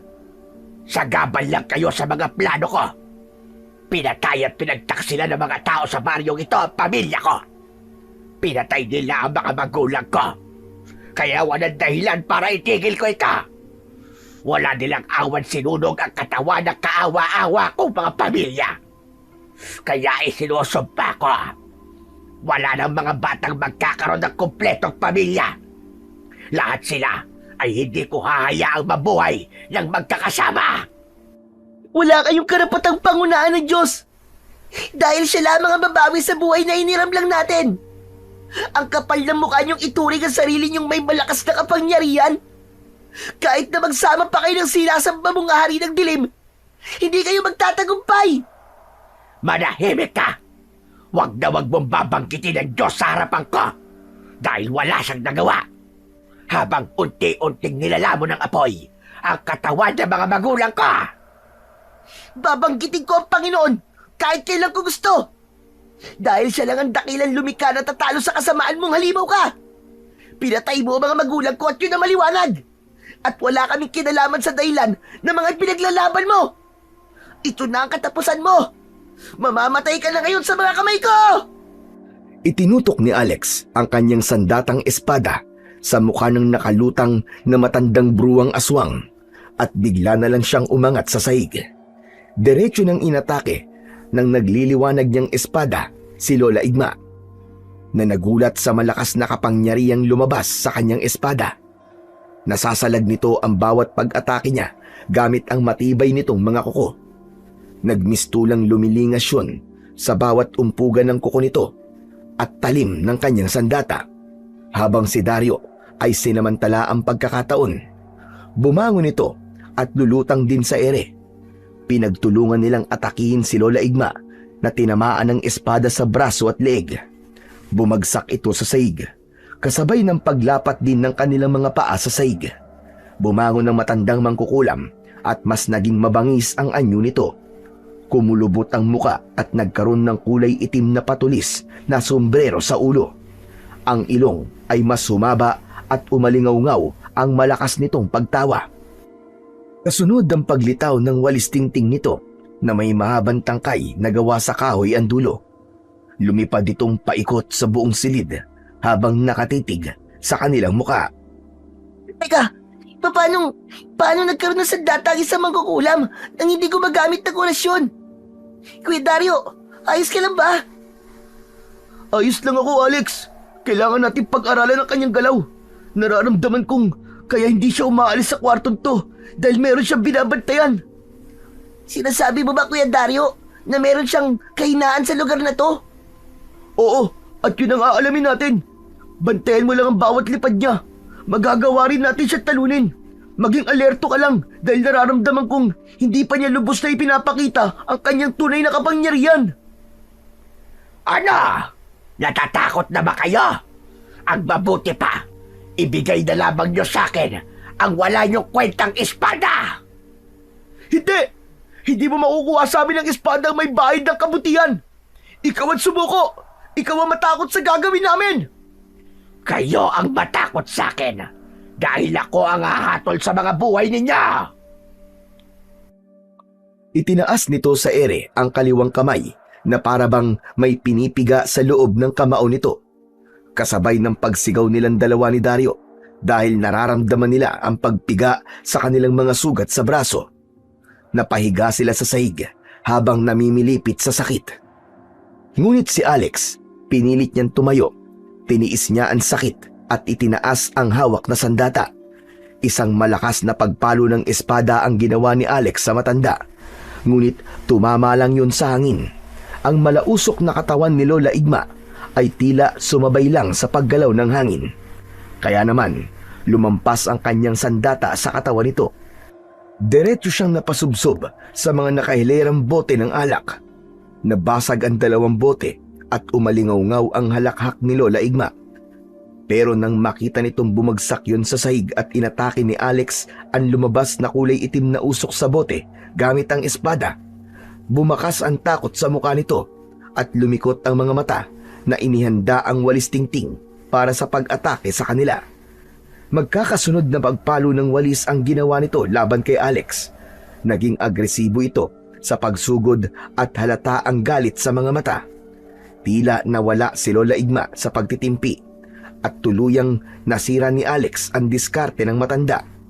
Bawat pag-atake ni Lola Igma ng walis sa katawan ni Alex ay mabilis niyang naiiwasan, habang si Alex ay abala sa pakikipaglaban sa aswang na si Lola Igma. Sinamantala naman ni Dario ang pagkakataon na yon at sinalubong ang iba pang mga nilalang na nakalabas sa bote. Kaya lang, magkasabay silang bumagsak sa sahig ng ubod lakas nang ginamit ng matanda ang makapangyarihan nitong sandata. Muling nagsalita si Lola Igma, ngunit sa pagkakataong yun, nanginginig na ang boses nito. Hindi maitago ang labis na pag-aalala na parabang may kinatatakutan itong mangyari. Nagkunwari itong matapang na parabang handa itong lumaban hanggang kamatayan. Ganyan nga! Basagin mo mga bote para makalaya sila! Makakawala sila sa kulungan, ngunit isa na siyang aswang usok! Hindi! Hindi ka magtatagumpay sa binabalak mo! Kitang-kita kong panginginig ng boses sa katawan mong hayop ka! Kaya alam naming nandito lang ang pinagkukunan mo ng lakas at kapangyarihan! At yun ang dahilan kung bakit hindi ka lumalabas sa loob ng kwartong to! Hindi kami makakapayag na hindi ka managot sa lahat ng to. Patutunayan namin na may magagawa kami para pigilan ka. Sa klase ng panginginig ng katawan mo ngayon, tila tama ang kapatid ko si Alex sa mga sinabi niya. Dahan-dahang tumayo si Dario at hinarap ang matandang nakalutang sa hangin. Kasunod ng paglitaw ng dalawang nilalang sa kanilang harapan. Nakawala ito sa boteng nabasag ni Alex at isa na itong malausok na katulad ng anyo ng matanda. Umaangil ito na parabang nauulol na aso. Agad silang inatake ng mga ito gamit ang matutulis nitong mga kuko. Tig-isa sila ni Dario ng kalaban. Kaya naman, ang malawak na espasyo ng kwarto ng kanilang mga magulang ay nagmistulang masikip na silid. Hirap silang kumilos dahil mabilis kung kumilos ang mga kalaban. Idagdag pa sa tuwing tatamaan nila ito sa katawan ay humihiwalay lang yun sa hangin at muling mabubuo kapag wala na ang kanilang espada. Samantalang ang pag-atake naman ito sa kanila ay nararamdaman nila ang sakit na parabang nakikipaglaban sila sa halimaw na may matigas na pangangatawan. Wala silang kalaban-laban sa nilalang na may usok na katawan. Biglang umalingaw-ngaw ang malakas na boses ni Lola Igma habang nakatingin sa hawak nilang espada. Ganon! Kayo pala ang nakapulot sa gintong takure. Nakikilala ko na ang mga sandatang yan. Madalas na yan ang ginagamit sa akin. Ngunit hindi umubra. Mukhang mabibigo na naman si Balidino sa paghahanap niya ng susi sa kanyang kalayaan. Umalingaw ang boses ni Dario sa tonong sigurado ang sasabihin. Umagaw yon sa atensyon ng matandang mangkukulam na aswang. Nakalutang pa rin sa hangin. Nanlalaki ang mga mata ng matanda nang makita ang nakakalokong ngisi sa labi ng kapatid niyang si Dario. Nakatayo itong nakatutok ang patalim sa natitigilang matanda. Alex! Patamaan mo ng talim ng iyong espada ang leg ng aswang! 2 beses mong gagawin! Sige, Kuya Dario! Sa muling paglapit sa kanila ng mga kalaban nila ay ginawa ni Alex ang sinabi ni Dario. 2 magkasalubong na pagtaga ang ginawa ni Alex sa leeg ng nilalang na umaangil na papalapit sa kanyang kinatatayuan. Halos manlaki ang kanilang mga mata nang mapabagsak nila ang mga aswang usok sa sahig. Nasa leeg pala ng mga aswang ang kanilang kahinaan at nalaman yon ng kanyang Kuya Dario. Ang sugat na tinamo ng mga ito ay gumuhit sa katawan ng matandang nakatayo sa kanilang harapan. Isang patunay lamang na ang kahinaan pala ng aswang na si Lola Igma ay nasa mismong laman ng mga bote. Dahil yun din ang pinagkukunan nito ng lakas sa tuwing nagsasagawa ito ng isang ritual. Kaya ang sugat ng mga nilalang na napatay nila ay gumuhit din at makikita sa katawan ng matandang aswang na mangkukulam. Mas lalong bumakas ang takot sa mga mata nito at nag-aalalang napatingin sa kinaroroonan ng natitira pang mga bote. Ngayon, sabihin mo sa aking hayop ka na walang makakatalo sa'yo! Ano? Magsalita ka! Hindi! Paano mong nagawa yon? Magbabayad kayong 2 magkapatid! Pagsisisihan nyo ito! Wala kaming pagsisisihan! Pero ikaw, siguradong malaki ang pagsisisihan mo, demonyo ka! Ngayon alam na namin kung nasan ang kahinaan mo! Kuya Dario, konektado sa kanya ang ginagawa natin sa mga aswang na usok. Tama ka, Alex. Dahil isa siyang mangkukulam na gumagawa ng aswang. Dati ko nang alam ang tungkol sa ganitong gawain. Kaya sinubukan ko lang sa kanya ngayon kung e-epekto ang naiisip kong paraan. Sige na, basagin natin ang lahat ng mga bote. Sa oras na maging aswang na usok ang mga kaluluwang nakakulong dyan, sila ang papatayin natin para masugatan din natin si Lola Igma. Kumilos na nga ang magkapatid. Magkatulong na nagbasag ng mga bote silang 2 habang si Lola Igma ay walang tigil sa pagwawala.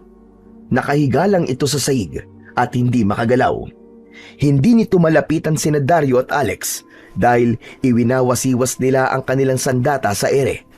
Bawat paglitaw ng mga itim na usok mula sa loob ng mga bote ay inaatake na nila kagad ito ng espada sa leeg. Sinubukan ng matanda na pigilan sila sa kanilang mga ginagawa. Tumayo ito, ngunit agad ding napaluhod sa sahig. Tuluyan ng hina ang katawan nito. Bumagsak sa sahig ng pasadsad si Lola Igma habang nagkikikisay ang katawan. Ang mukha nito ay umuusok ng kulay berdeng liwanag. Ang mga marka sa braso ni Dario at Alex ay tuluyang nawala. Nakita nila ang mga nagkalat na bote sa sahig, katabi ng mga nilalang na napaslang nila. Naglaho ang katawan ni Lola Igma at naging isang kulay itim na palayok. Lahat ng mga biktima nito ay nahigop at pumasok sa loob ng banga. Binalot ito ng makapal na kulay itim na usok at tuluyang nawala sa kanilang paningin. Dala ng labis na tuwa, nagyakap ang 2 magkapatid. Naluluwa silang binalikan ang gintong takure sa ilalim ng lababo at masaya nilang ibinalita yon kay Balidino. Ang pagkakatalo nila sa mangkukulam na aswang. Binabati ko kayo mga kaibigan. Tunay na ang kasamaan ay kailanman hinding-hindi mananalo sa puwersa ng kabutihan. Ngunit kung hindi nyo mamasamain, kailangan ko nang malaman ang inyong panghuling kahilingan. Sandali lang naman, Balidino. Bakit ba palagi ka nagmamadali? Ipagpaumanin mo, kaibigan Dario. Bawat minuto at segundo ay mahalaga. Kaya ngayon pa lang ay pag-isipan na ninyo kung ano ang magiging huling kahilingan ninyo. Nagkatinginan ang magkapatid habang may mga luwa sa kanilang mga mata. Hindi naman mahilig sa material na bagay sina Alex at Dario. Ang gusto lang nila sana ay kumpleto ang kanilang pamilya. Ngunit ang bagay na yon ay kailanman hindi na nila mararanasan. Kaya isang pasya ang ginawa nila para sa huli nilang kahilingan. Si Alex mismo ang nagsalita na pagkasunduan nilang magkapatid na iba naman ang hiling na sasabihin nila. Hindi para sa kanila, kundi para sa taong tumulong sa kanila. Ang kahilingan namin ni Kuya Dario ko ay walang iba kundi ang kalayaan mo, Balidino, para makasama mo na ang pamilya mo at makabalik ka na sa mundo mo. Hindi kagad nakapagsalita si Balidino. Tila ba tumigil ang oras sa pagitan nila. Ang paligid ay tumahimik na ang tanging maririnig na lang ay ang malakas na gulgol ng isang nilalang na hindi makapaniwala sa mga narinig. Ni hindi ito makatingin sa gawin na magkapatid at punong-puno ng kasiyahan ang bakas ng mukha nito. Sandali! Bakit ako naging huli niyong kahilingan? Bakit ang hindi para sa inyong ginhawa? Mahal kong mga kaibigan. Dahil alam namin ang hirap kung gaano kasakit ang malayo o mawala ng mga magulang. Kaya, imbis na kami, ikaw na lang ang gusto namin maging masaya at makalaya sa kulungang yan. Hindi ka masamang tao, Balidino.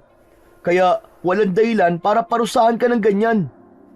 Kung malakas man ang kapangyarihan mo bilang antingero, mas tamang makalaya ka na at patuloy na gumawa ng kabutihan sa mga tao. Maraming salamat, kaibigan. Salamat sa tulong mo. Diyos ko! Hindi ako makapaniwala sa inyong mga sinabi. May mga natitira pa palang mga batang may busilak na mga puso. Hindi sila nagkamali. Totoo ang kanilang mga sinabi. Hindi na mahalaga, Balidino, kung ano pa ang mga nangyari sa'yo dati at kung paano ka napunta sa loob ng gintong takore. Alam na namin kung sino nagkulong sa'yo dyan. Kung sino man ang tinutukoy mong nagsabi sa'yo na hindi ka nagkamali, maraming salamat dahil nakilala ka namin, kaibigan Balidino. Talagang busilak ang inyong mga kalooban, mahal kong mga kaibigan. Ang huling kahilingan ay aking tutuparin dahil nakapasa kayo sa pagsubok. Isang kahilingan ko naman ang ipagkakaloob sa inyo bilang kapalit sa kabutihan ng inyong mga hiling. Isang malakas na kulay berdeng liwanag ang nakita ni Alex na bumalot sa katawan ng gintong takore, kasabay ng pagkumpas ng mga kamay ni Balidino. Napansin niya ang paglitaw ng figura ng tao kasabay ng paglaho ng gintong takore. Isang maamong muka ng matikas na binatang lalaki ang nakita nilang nakatayo sa kanilang harapan. Nakangiti itong humarap sa kanila. Kasunod ng paglitaw ng dalawa pang anyo ng nilalang sa tabi nito. Tuluyang naglaho ang mga espada nila sa kanilang kamay at hindi agad nakapagsalita nang makilala kung sino ang mga nakatayo sa kanilang harapan. Mga anak! Ang mga anak ko! Diyos ko! Nakalaya na kami! Malaya na kami, mga anak! Ganon din ang babaeng umiiyak na tinawid ang pagitan nila para lang mayakap sila ng maigpit. Ang magkapatid ay nagulat sa paglitaw ng kanilang mga magulang kasama ni Balidino sa loob ng gintong takore. Isang misteryosong pangyayari na ngayon lang din nila naiintindihan. Halos mapuno ng iyakan ang loob ng bahay ni Dario at Alex. Sa mahabang panahon na pagkawala ng kanilang mga magulang, halos hindi sila makapaniwalang nahahawakan at nayayakap na nila ang mga ito. Nay! Tay! Totoo po ba ito? Hindi po ba ito isang panaginip lang? Hindi ito isang panaginip, anak. Totoo kami. Totoo kaming nasa harapan ninyo at nayayakap nyo. Nakalaya kami sa loob ng gintong takuri dahil sa inyong katatagan at kabutihang loob. Natalo ninyo ang matandang hukluban na yon na nagkulong sa amin sa loob ng gintong takuri. Halos 10 taong kaming nawala sa piling ninyong magkapatid. Ang lalaki nyo na! Tay, Nay, akala po namin talaga patay na kayo. Akala po namin hindi na po namin kayo makakasama habang buhay. Ikinulong kami sa gintong takuri kasama ni Balidino. Siya ang nagligtas sa amin. Humiling kami ng nanay mo sa kanya na sa inyo siya magpakita dahil nasisiguro namin maayos namin kayong pinalaki at mabuti ang inyong kalooban. Kaya may tiwala kaming matutupad niyo ang maiwagang kahilingan. Ang totoo nito, mga anak, ako ang unang nakakuha sa gintong takuri.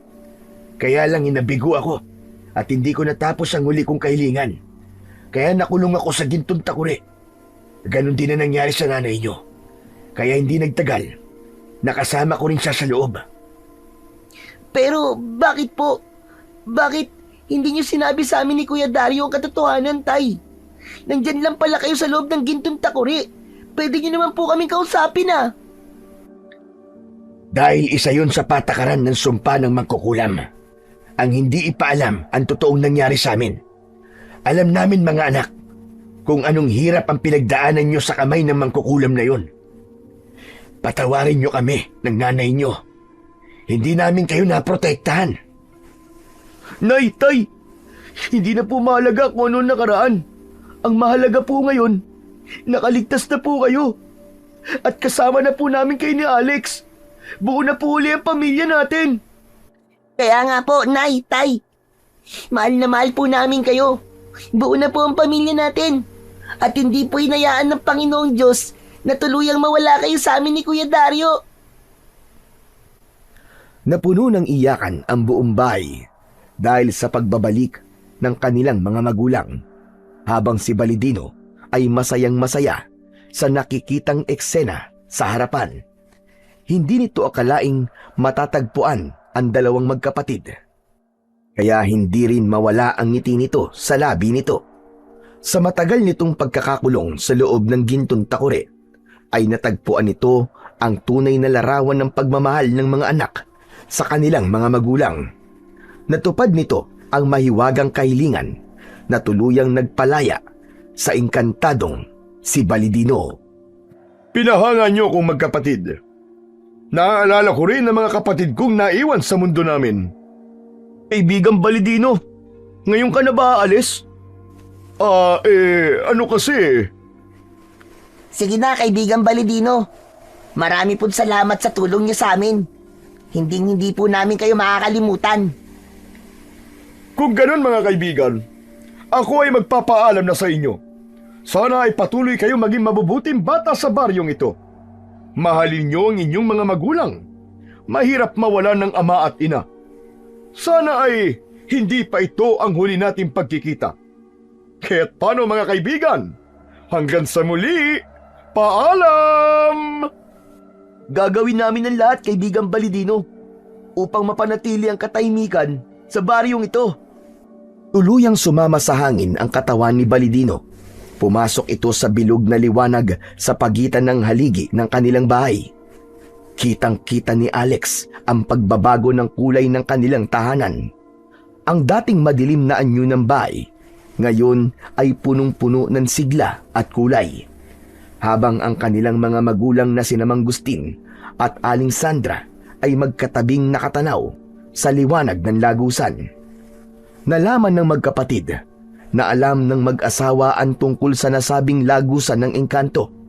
Ayon sa kanilang ina na si Aling Sandra, ang lupang kinatitirikan ng kanilang bahay ay pag-aari ng kanyang lola na may alam din sa hiwaga ng kaharian ng mga engkanto. Mabuti na lang at nawala ang kulam ni Lola Igma sa mga tao. At nalaman ko rin na mahal mo pala ako, Alex. Biruin mo, nagawa mo makipagkasundo sa aswang usok na yon para iligtas ako. Siyempre naman, Kuya Dario. Kuya kita Misteryosong naglaho ang kumakalat na salot sa baryo ng San Agustin. Napalitan ng masasayang tinig ng mga batang naglalaro sa labas ng kani-kanilang mga bahay. Walang banta ng panganib ng mga aswang na usok. Sa oras na sumasapit ang gabi, habang ang magkapatid naman ay tumigil na sa pangunguha ng mga bote. Kasama nila ang kanilang mga magulang sa pagpapanatili ng kalikasan sa kagubatan. Walang lihim na hindi nabubunyag. Malalaman ng lahat kung ano ang ginagawa mo at babalik sa iyo ang kapalit ng nagawa mong kasalanan sa kapwa mo. Hindi matatawaran ng sakripisyo ng mga magulang at hindi rin matutumbasan ng yaman sa lupa ang halaga ng ating pamilya.